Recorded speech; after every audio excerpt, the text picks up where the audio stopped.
Mula sa mga matang nagtagpo sa isang simpleng pagkakataon, umusbong ang isang kwento ng pagmamahalan na tila sa pelikula. Ang love story ni na Melanie Marquez at Adam Lawyer. Ngunit sa kabila ng mga ngiti at larawan ng perpektong buhay pamilya, ngayon ay nahaharap ang kanilang pagsasama sa isang madilim at masalimuot na kontrobersya na ikinagulat ng publiko. The Philippine Showbiz List presents Melanie Marquez and Adam Lawyer's love story.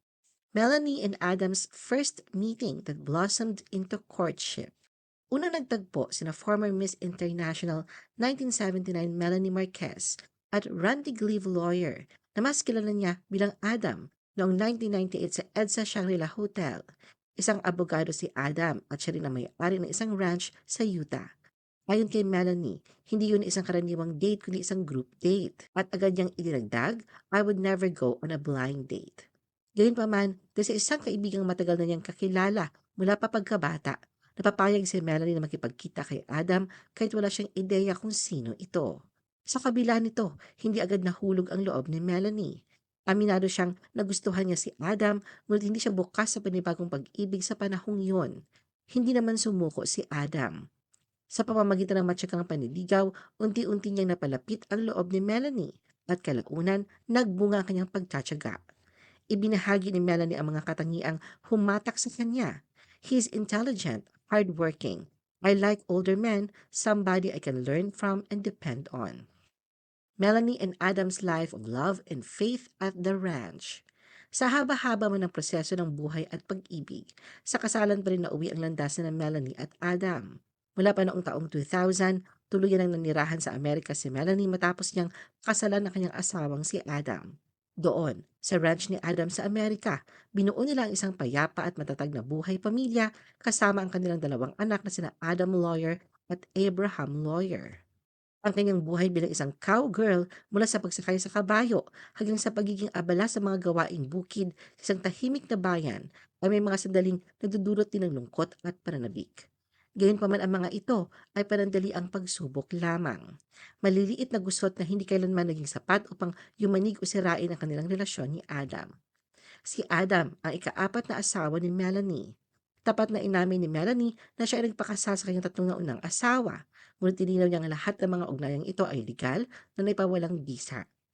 Ibinahagi rin ni Melanie ang masakit na bahagi ng kanyang nakaraan, na hindi niya alam na huwad pala ang una niyang kasal nang pakasalan niya noon si Lito Lapid. Dahil hingid sa kanyang kaalaman, pasal pa pala ito sa ibang babae noong panahong yon. Samantala, ang pamilya ni na Melanie at Adam ay deboto at aktibong miyembro ng The Church of Jesus Christ of Latter-day Saints, na mas kilala bilang Mormon Church. Bagamat matagal na sila naninirahan sa Amerika, nanatiling malapit ang kanilang puso sa Pilipinas. Melanie and Adam's life mission as parents to a child with autism. Pagdating sa pagdidisiplina sa mga anak, aminado si Melanie na mas mahigpit siya kumpara sa kanyang asawang si Adam. Ayon sa kanya, may malinaw na mga alituntunin si Adam bilang ama, ngunit hindi ito labis na istrikto. Nakatuon lamang sa mga bagay na kailangang sundin sa loob ng tahanan tulad ng sabay-sabay na hapunan ng pamilya, maayos at desenteng pananamit, at pagiging present sa pag-aaral ng banal na kasulatan at panalangin ng pamilya. Ngunit kung may mas istriktong magulang sa kanilang dalawa, aminado si Melanie na siya yun. Samantala, mas malalim at mas mabigat na hamon ang hinarap ni Melanie bilang isang ina, ang magkaroon ng hindi isa, kundi dalawang anak na may autism. Isang responsibilidad na ayon sa kanya ay hindi madaling yakapin, ngunit pinili niyang harapin na may pananampalataya at tapang. Napansin ni Melanie na ang kanyang ikalawang anak na si Mazin ay may kakaibang pag-uugali at senyales ng autism. Gayunpaman, huli na lang tuluyang makumpirma ang kondisyon ng bata. Noong siya ay 17 years old na, nang maglaon nagkaroon muli ng anak si Melanie sa kanyang asawa na si Adam. Pinangalanan nila itong Adam tulad ng ama. Lumaki ang bata na tila normal at malusog, kaya't hindi kailanman pumasok sa isipan ni Melanie na maaari rin itong makaranas ng kaparehong hamon. Ngunit kalaunan napansin ng mag-asawa na mabagal tumugon ang bata kapag kinakausap at tila mas matagal bago ito makapag-isip at makapagsalita. Nang magpatingin sila sa doktor, doon nila nalaman na may developmental delay si Adam. Hindi itinuring ni Melanie ang kanyang sitwasyon bilang parusa, kundi bilang isang misyon. Naniniwala siyang ipinagkatiwala ng Diyos sa kanya ang kanyang mga anak para sa isang layunin upang matutunan ang mas malalim na anyo ng pasensya, tiyaga at walang kondisyong pagmamahal.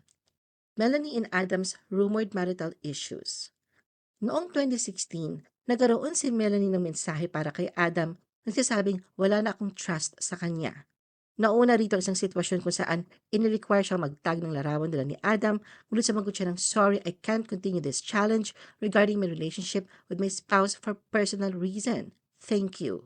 Dahil dito, namutawi ang balita na baka may problema sila ni Adam. Nang tanungin si Melanie kung may physical o verbal abuse na nagaganap sa kanila, mahinahong sagot niya, "Pasensya muna Pilar, bonus mo na lang muna sa akin to. I'm still recovering from my pain. Salamat."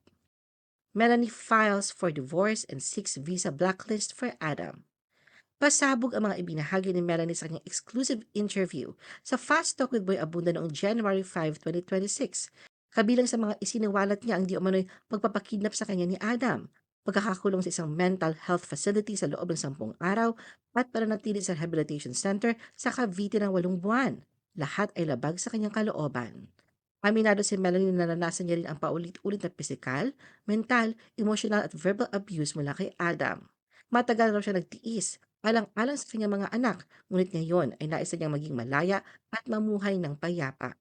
Mismong sa araw ng kanyang kaarawan, noong July 16, 2022, nangyari umano ang pagdukot sa kanya. Lahat ni Melanie, inabdak siya, kinidnap against her will, at ang kanyang telepono ay nahack sa mismong araw ng kanyang birthday. Nag-file siya ng case laban kay Adam, yung suntok nito sa kanya.